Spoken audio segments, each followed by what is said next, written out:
Սա որպեսզի այս խնդիրներից չխոսեն, շոուներ է անում, մտնում է խանութները, տեսնում է ով է ապրանք գնել, ասում է տվեք տոպրակների, ես տանեմ, ինքն է մունատ գալից, նախկիններից է խոսում, ինչ որ թալանից է խոսում,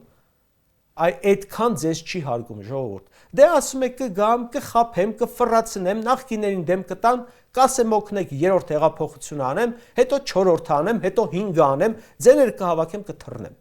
Ուղղակի հետաքրքիր է, թե քանի անգամ եք պատրաստ հավատալ այդ հեքիաթներին։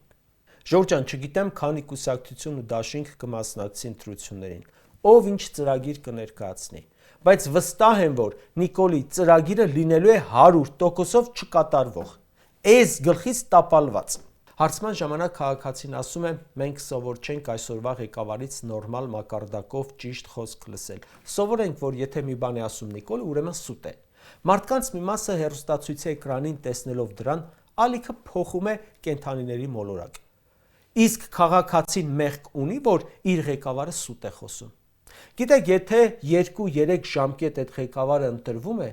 այո, մեղք ունի մշտապես խաբվելու համար։ Ինչ են ուզում մեր ժողովուրդը։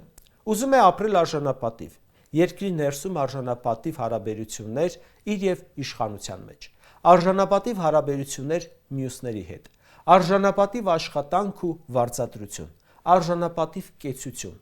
արժանապատիվ խաղաղություն սահմաններին։ Խնդիրը կարողի ու անկարողի մեջ է։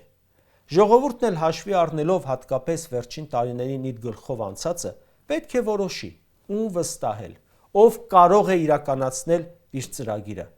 ապահովել այդ արժանապատիվ կեցությունը իր ու երկրի։